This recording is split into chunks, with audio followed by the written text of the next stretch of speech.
Assalamualaikum warahmatullahi wabarakatuh.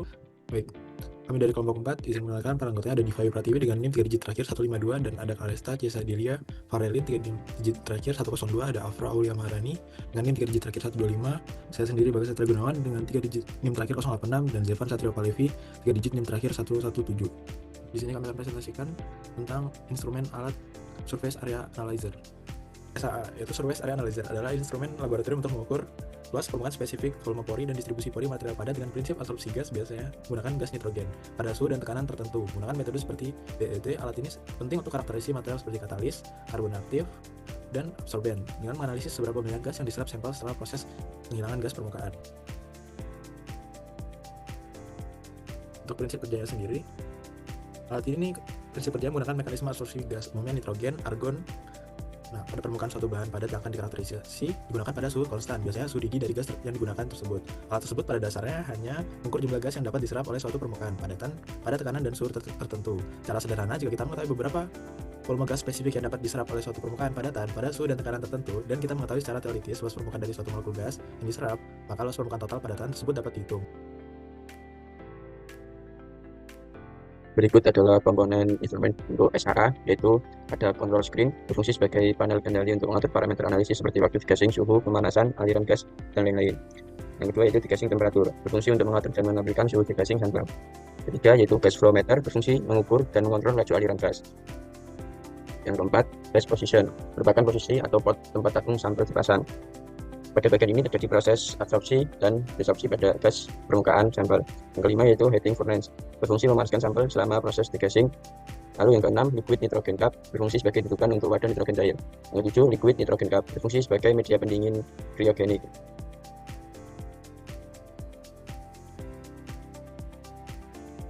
Selanjutnya yaitu yang ke-8, cold drop purification, berfungsi untuk menangkap uap air, minyak atau penguap lain dari aliran gas. Yang 9, berfungsi when heat assisted desorption, berfungsi membantu proses desorpsi gas dari sampel. Untuk jenis surface area analyzer atau SAA, yaitu ada SAA metode volumetric atau bisa disebut statistik volumetric, SAA metode gravimetri, SAA metode dinamik atau flow dynamic method. Lalu selanjutnya ada SAA metode single point BET, dan terakhir yaitu SAA metode multi point BET. Fungsi menggunakan surface dari area analyzer. Yang pertama itu untuk mengukur luas permukaan, di mana mengukur luas permukaan ini bisa menggunakan spesifikasi BET atau luas permukaan per massa total dari material tersebut. Lalu yang kedua, itu ada menentukan volume dan distribusi dari ukuran pori, di mana biasanya karakterisasi yang digunakan untuk mengukur dari katalis, adsorben, karbon aktif, alumina, dan lain-lain. Lalu yang ketiga, mengkarakterisasi struktur pori material berpori. Lalu yang keempat, mengevaluasi kinerja dan kualitas material atau adsorben, katalis, dan lain-lain. Hukum Lambert pada SAA. Jadi di proses surface atomic analyzer itu menggunakan hukum Lambert di mana dia menyatakan ketika si jumlah cahaya yang kita serap itu dalam si atom itu akan berbanding lurus dengan konsentrasi dari analit dan panjang lintasan cahaya. Jadi akan semakin banyak dari si atom itu yang teratomisasi, maka akan semakin besar juga absorbansi yang kita ukur. Hal ini terbukti dari rumus turunan hukum Lambert yang dimana absorbansi sama dengan epsilon dikali B dikali C. Semuanya akan berbanding lurus. Selanjutnya, yang pertama itu adalah teknik pengambilan sampel. Jadi sampel itu akan diambil secara representatif dari si batch hindari bagian yang terkontaminasi agar tidak terjadi kesalahan dari penghitungan kadar. Lalu untuk gunakan alat bersih dan kering, jika berbentuk padatan, diperkecil ukurannya dengan bisa digiling tanpa mengubah si struktur porinya. Lalu disimpan sampelnya di wadah yang tertutup untuk mencegah penyerapan uap air. Selanjutnya, jadi preparasi sampel di sini kita menggunakan ada sampel padatan dan sampel cair. Tapi sebelumnya untuk prosedur dari spektro SAA ini itu hanya menggunakan sampel padatan. Tapi apabila sampelnya adalah sampel cair, cairan itu nggak bisa kita analisis langsung, tetapi bisa diimobilisasi dengan penyangga padat atau bisa kita keringkan. Jadi penguapan pelarutnya itu sampai padat, baru ditimbang residu padatnya, lalu digasing sampai dengan menggunakan suhu rendah, lalu dianalisis. Kalau untuk sampel padatan, kita akan pengeringan di awal untuk menghilangkan kadar air atau impuritas, lalu dihaluskan, itu juga opsional apabila diperlukan, lalu ditimbang sampelnya, digasing, vakum ataupun gas inertnya.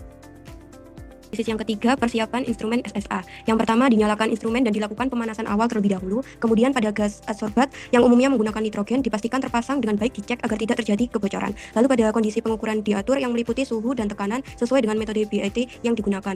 Langkah berikutnya dilakukan proses degassing pada sampel untuk menghilangkan uap air dan gas pengotor yang menempel pada permukaan sampel. Selanjutnya, tabung sampel dan sel analisis dipastikan terpasang dengan benar agar pengukuran berjalan optimal. Dan yang terakhir, dilakukan kalibrasi instrumen serta pengecekan sistem untuk memastikan alat siap digunakan dalam pengukuran. Selanjutnya, prosedur keempat yaitu analisis sampel pada SSA. Yang pertama, sampel yang telah melalui proses degassing dimasukkan ke dalam tabung sampel. Kemudian, tabung sampel dipasang pada port analisis instrumen dengan benar agar tidak terjadi kebocoran. Setelah itu, suhu sistem diturunkan hingga kondisi pengukuran yang ditentukan, umumnya menggunakan pendingin nitrogen cair. Selanjutnya, gas adsorbat dialirkan ke permukaan sampel secara bertahap. Lalu pada tahap ini, jumlah gas yang teradsorpsi diukur pada berbagai tekanan relatif. Dan terakhir, data adsorpsi yang diperoleh kemudian digunakan untuk menghitung luas permukaan dan karakteristik pori menggunakan metode BIT. Lalu pada prosedur kelima, bagian validasi dan quality control, pertama dipastikan bahwa proses degassing berjalan dengan baik karena kondisi sampel sangat mempengaruhi hasil pengukuran luas permukaan. Kemudian gunakan standar referensi material atau SRM bila ada untuk memastikan hasil pengukuran alat sudah sesuai standar. Selanjutnya dilakukan pengukuran ulang dengan tujuan memastikan hasil yang diperoleh konsisten atau presisi. Dan yang terakhir, nilai BIT serta kurva adsorpsi desopsi diperiksa untuk memastikan hasil analisis sudah dapat digunakan. Selanjutnya pada prosedur analisis perolehan hasil, pertama didapatkan nilai luas permukaan spesifik menggunakan metode BIT yang menunjukkan seberapa besar luas permukaan material yang tersedia untuk proses adsorpsi. Kemudian diamati kurva adsorpsi desopsi untuk melihat perilaku penyerapan gas dan informasi terkait struktur pori material. Dan yang terakhir, karakteristik permukaan material diinterpretasikan sehingga dapat diketahui apakah hasil tersebut melewati batas aman. Lalu masuk ke kelebihan dari SAA. Kelebihan yang pertama, SAA mampu mengukur luas permukaan spesifik suatu material secara akurat, yang umumnya dilakukan menggunakan metode BIT. Yang kedua, SAA sensitif terhadap struktur pori material, sehingga dapat mendeteksi baik mikropori maupun mesopori. Selanjutnya, kelebihan yang ketiga, pada SAA memberikan data kuantitatif yang lengkap, seperti luas permukaan, volume pori, serta distribusi ukuran pori. Kelebihan keempat, SAA sangat cocok digunakan untuk karakteristik material padat, khususnya material berpori seperti katalis, adsorben, dan karbon aktif. Dan yang terakhir, pada hasil analisis SAA memiliki presisi dan reprodusibilitas yang tinggi, sehingga dapat digunakan sebagai data pembanding dalam penelitian.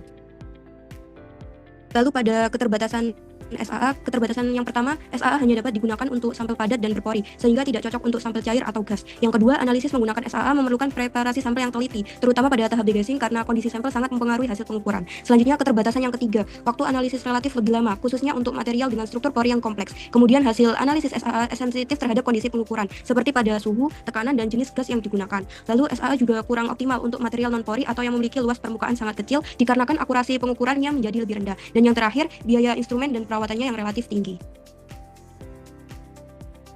Terdapat penerapan industri untuk alat SAA yang menggunakan metode BIT dan BJH, di mana dua metode ini dipakai untuk mengukur luas permukaan dan distribusi pori material yang hasilnya ternyata sangat menentukan kualitas produk.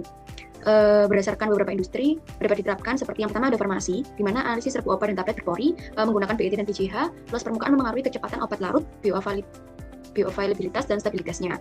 Kemudian yang kedua terdapat katalis. Biasanya di petrokimia itu terdapat katalis yang diuji dengan BIT. Kemudian semakin luas permukaannya, semakin banyak situs aktif, jadi reaksinya lebih efisien.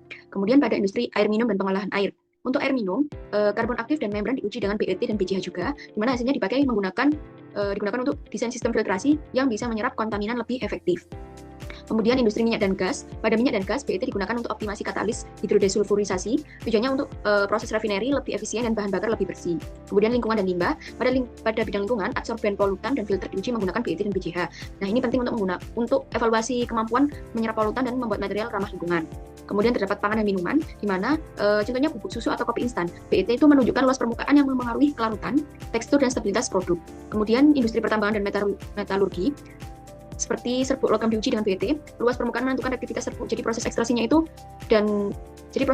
peleburannya itu bisa lebih optimal. Dan terakhir ada otomotif dan elektronik, sering kita jumpai juga seperti katalis knalpot, semikonduktor dan sensor gas, itu juga menggunakan BIT dan BJH dipakai tujuannya untuk mengontrol kualitas dan menjaga performa material. Jadi intinya BIT memberikan informasi tentang luas permukaan, sedangkan BJH memberikan informasi tentang distribusi pori. Nah, keduanya itu saling melengkapi. Dari farmasi sampai otomotif, semua industri terbantu dengan analisis. Baik, sekarang kita memasuki studi kasus. Yang pertama, kita mengambil sampel air dan karbon aktif secara representatif, lalu menyiapkan sampelnya. Untuk yang SAA, kita destruksi dulu pakai campuran HNO3 dan H2O2 supaya logamnya bisa terukur. Untuk yang BIT, karbon aktifnya harus didegassing dulu di suhu tinggi biar pori-porinya bersih dan bisa dianalisis luas permukaannya. Setelah itu, diukur keduanya dan digabungkan hasilnya. Nah, masalah yang sering muncul itu biasanya seperti degassingnya kurang sempurna, sehingga hasil BIT-nya jadi kelihatan rendah padahal palsu. Solusinya, suhu degassing dinaikkan ke 250 hingga 300 derajat Celcius selama 2-4 jam. Kemudian ada destruksi sampel tidak lengkap, sehingga kadar logam dari SAA jadi kelihatan rendah padahal palsu juga. Solusinya pakai HNO3 ditambah H2O2 dan pemanasan bertahap. Yang ketiga, data SAA dan BIT tidak sinkron. Bisa jadi karena permukaan karbon belum bersih. Solusinya, mengulangi penyucian karbon aktif dan reanalisis. Next.